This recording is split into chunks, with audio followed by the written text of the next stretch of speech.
Ola, hoxe imos destripar un dos segredos mellor gardados do mundo do retail. Imos analizar exactamente como a cadea de supermercados Mercadona revolucionou as súas operacións dun xeito incrible. E fixérono repensando por completo en espazo que casi nunca vemos, o almacén. Veremos como o seu famoso sistema sempre cheo prácticamente fixo desaparecer a trastienda tradicional para convertela en algo moi diferente. Imos a iso.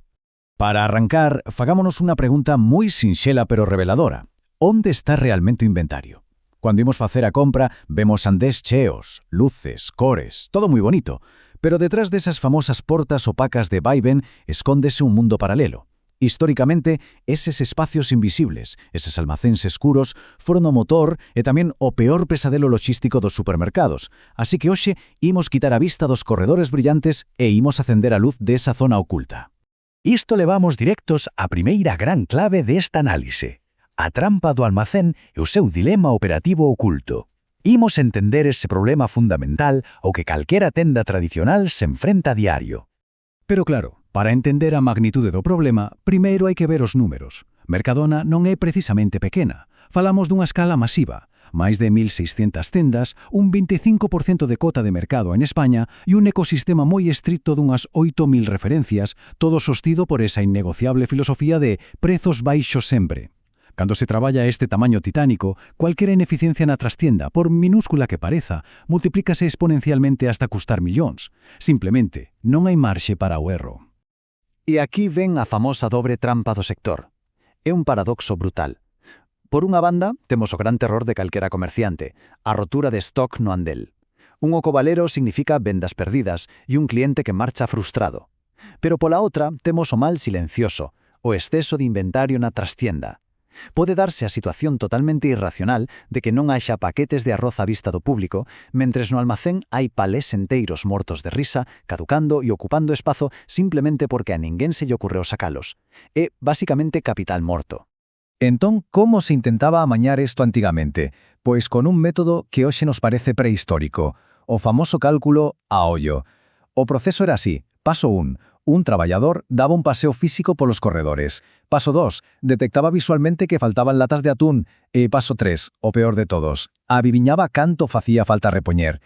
Imaginade a xente camiñando cos carros, mirando os ocos e tratando de calcular mentalmente o que debían traer desde o fondo da tenda. Unha tolería.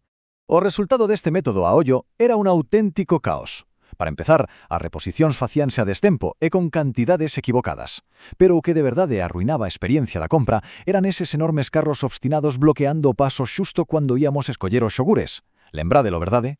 Mentras tanto, de portas para dentro, o almacén convertíase nun burato negro atestado de mercadoría desordenada. Produtos frescos que acababan no lixo por un simple erro de cálculo humano. Pero isto tiña que cambiar. Chegamos ao fin do ollo. O momento crítico de substituir as adiviñanzas por datos exactos e eliminar cualquier rastro de subjectividade humana na logística da tenda. A resposta a todo ese desastre chámase sistema sempre cheo.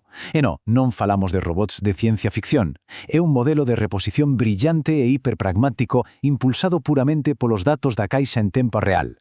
As caixas por las que pasamos a nosa compra pasaron a ser o verdadeiro e único cerebro do almacén. O mecanismo funciona como un relollo suizo. No paso 1, pasas un paquete de macarróns polo escáner da caixa.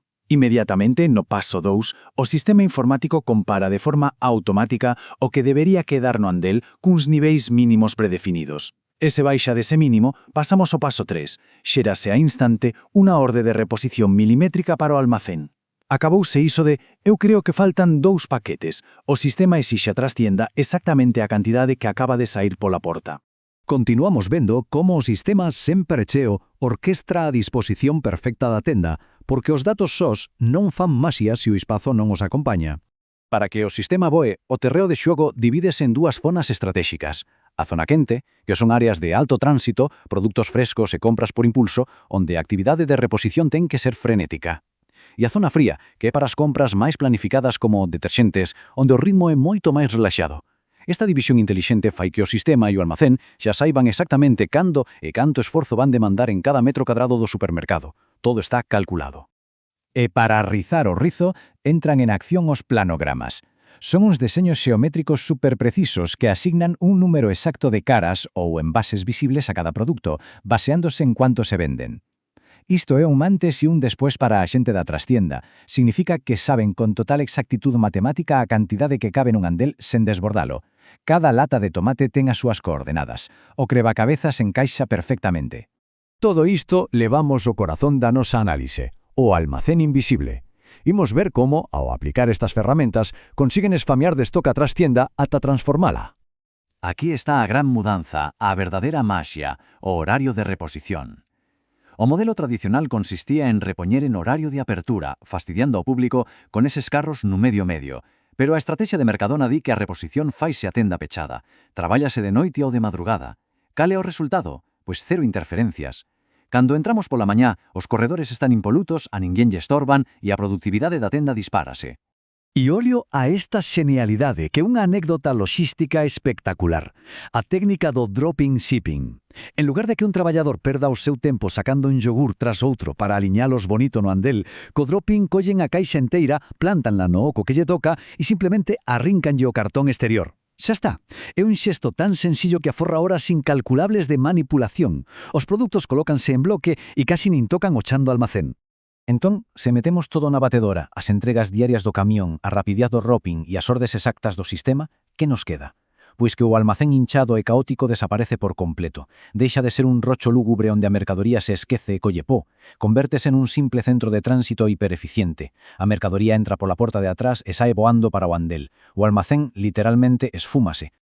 E ben, a teoría soa genial, pero funciona de verdade?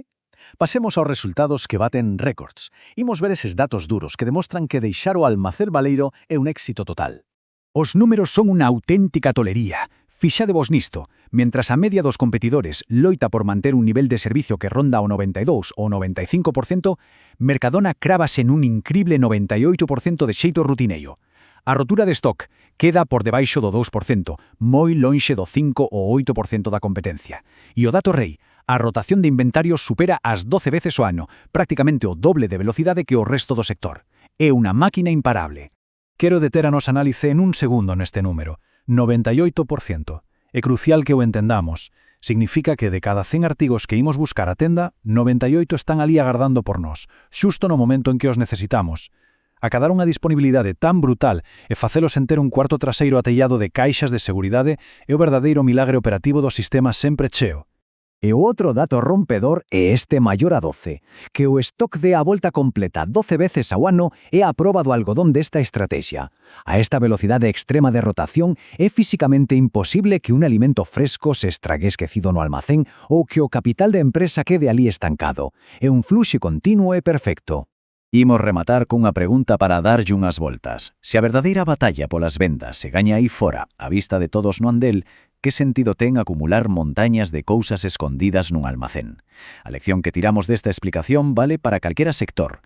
Ter as traseiras cheas non é síntoma de abundancia nin de estar protexidos, é unha confesión de ineficiencia. Para triunfar, o valor ten que estar exposto, listo xusto no momento en que alguén estira a man. Moitísimas grazas por acompañarnos e vémonos na próxima.